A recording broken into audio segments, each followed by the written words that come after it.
গুপ্তটা তো একদম অবাস্তব কিছু না। গুপ্ত তো এক্সিস্ট করে। আপনার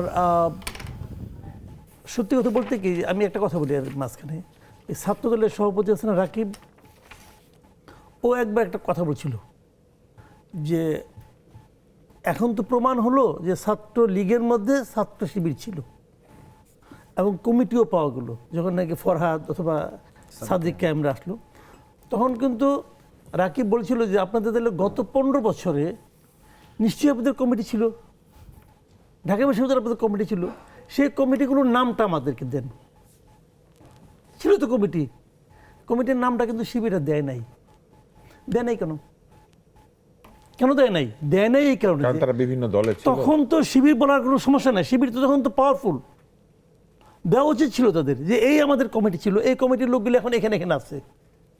দেয় না এই কারণে ওই লোকগুলো তখনও গুপ্ত ছিল এবং এই গুপ্ত লোকগুলি বিভিন্ন দলের মধ্যে মিশে গেছে, গুপ্ত অবস্থায় আছে এবং বিএনপির মধ্যে আছে, আওয়ামী লীগের মধ্যে আছে। তারা স্ট্র্যাটেজিক কারণেই ছিল, আমার কোনো আপত্তি নাই, এটা তাদের স্ট্র্যাটেজি থাকতেই পারে, কিন্তু তারা তো নামগুলি দেয় নাই এবং না দেওয়াটা প্রমাণ করে যে তারা এখনো ওভাবেই থাকতে চায়। তারা নিজেদের প্রকৃত পরিচয়টাকে ঢেকে অন্য পরিচয়ে থাকতে চায় এবং এই যে মানসিকতাটা, এই মানসিকতার কারণে গুপ্ত জিনিসটা এখনো রয়ে গেছে এবং তারেক রহমান সাহেব এই মানসিকতার কারণেই এই কথাগুলি বলেন এবং তারেক রহমান সাহেব এটাও ধারণা করেন বলে আমার ধারণা যে ওনার দলের মধ্যে অনেকে আছে যারা নাকি আসলে না থাকতে তো পারে, হ্যাঁ থাকতে পারে, কারণ এটা তো প্র্যাকটিসের ব্যাপার। যারা এখনো স্টুডেন্ট আছে, গুপ্তরা সবসময় সরকারি দলে লুকায় না, এখন হয়তো ওখানেও আছে, এখানেও সব জায়গায় আছে, কোথায় আছে আমি তো জানি না, ওদের নামটা তো প্রকাশ করে নাই, প্রকাশ করা উচিত ছিল। ক্ষমতার মধ্যে লুকালেই তো সুবিধা আছে, অথবা ওখানে যারা হয়তো তাদের স্ট্র্যাটেজি কারণে আছে।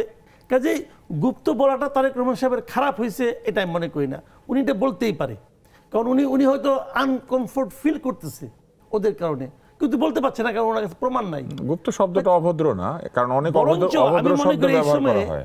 মব যেটা হচ্ছে এটা গুপ্ত বলে মব হচ্ছে না, মবটা বেসিক্যালি হচ্ছে ফ্যাসিস্টের দোষর এই কথা বলে অথবা ফ্যাসিস্ট বলে একজন লোককে দোষর বলে তাকে পিটানো হচ্ছে, একজন লোককে ফ্যাসিস্ট বলে তাকে পিটানো হচ্ছে।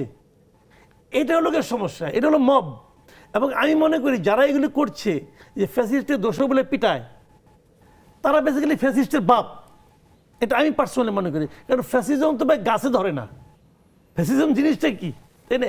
এটাই তো যে আমি যা বলবো এটাই, অন্য কর্ণের কথা কোনো মূল্য নাই। এখন আপনি ফ্যাসিস্ট বলে আপনি একজনকে পিটাতে পারেন, কেউ না করবে না।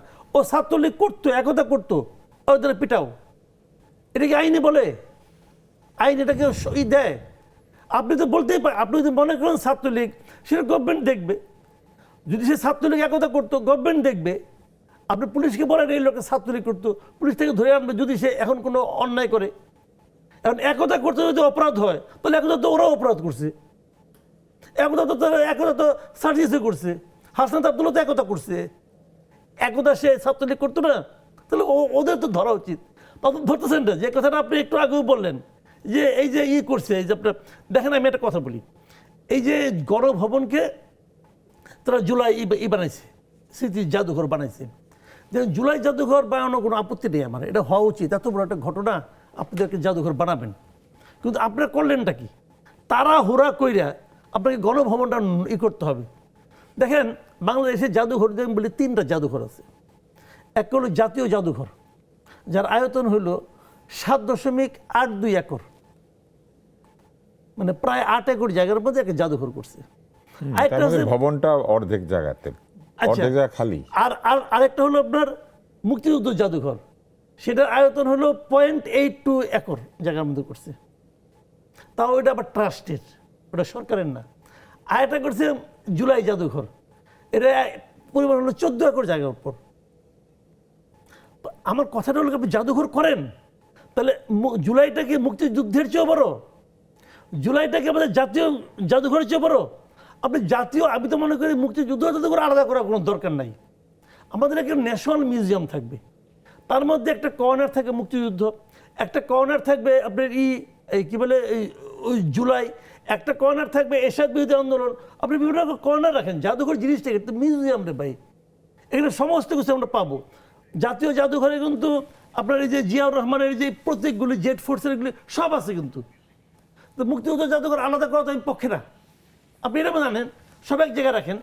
তো এইগুলি করে যেটা হচ্ছে যে ওই আপনার মানে 12 হাত কি বলে কাপড়ের 13 হাত বিচি হয়ে গেছে। তো এই বিচি তার করতেছে একটা সময় মনে করেন আসিফ মাহমুদ সজীব ভুঁইয়া সেই সিদ্ধান্ত দিয়ে দিল ওইটাই হবে, তখন তো তার বিরুদ্ধে বলার কেউ নাই। আপনি যে প্রাইম মিনিস্টারের বাড়িটাকে এভাবেই করলাম, ঠিক আছে, শেখ হাসিনার আপনার প্রতীক মনে করছেন, তো শেখ হাসিনার প্রতীক ওখানেই করতে হবে। আগামীকালকে যখন আরেকজন সরেছে আসবে তখন ওইটা আরেকটা জাদুঘর হবে, হতেই থাকবে এগুলি।